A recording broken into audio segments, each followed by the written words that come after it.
spring windy day here, and it is February 21st, and I'm actually planting up one of my kitchen garden planters. This area is probably going to get torn up later in the growing season for some work that we're going to have done here. So I'm just going to plant it up for spring and let that be that. So already what I've done is I have taken some topsoil that I started inside, and I have transplanted tiny little plants, mainly because I'm worried that it's going to get so warm that they're going to bolt. But I've got some that I started outside from seed. These I started inside, and I'm going to try to get them going here as well. I'm going to be planting this trellis with peas. It's always been my pea trellis.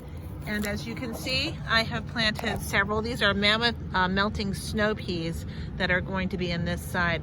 I'm starting to plant this side of the trellis first because it is on the northern side, and I will plant the other side a little bit later. I didn't want this side to get shaded, the north side to get shaded, as the south side plants began to grow. So all you do to plant peas, it's super easy. I usually space them out about 1 to 2 inches apart here, and you just poke them down about an inch, maybe a little bit more depending on the weather in your area. Just cover them over. Here we go. Cover it over. I usually space the row out first, and then actually do the poking in, so to speak, because it helps me remember where they are, because invariably I get interrupted by life and other things. So here you go.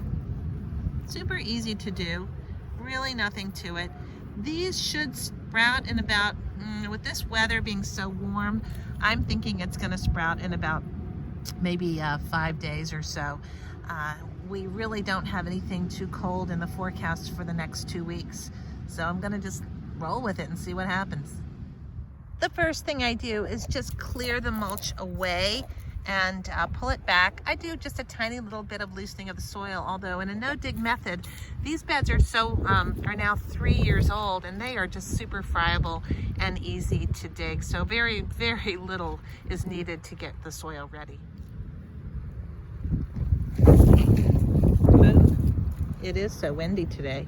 In case you're wondering, I do keep a record of what I plant when, because I really find that I just get confused otherwise. Last year I planted my peas on February the 26th, I believe, my first round, and kept planting rounds about every 10 days. And that way I had a really steady supply of peas well into early June. It gets really hot here really fast, and I don't know what this year is going to do. All right, so how did I prep this bed? These beds were all prepped before winter. I do all of my beds in the same method. I take them and I put compost down, and then I take ground up leaves and use that as a mulch throughout the winter. It makes a really delicious mulch, and when you come out to plant in the spring, everything is just ready to go. So it's a great way to do it.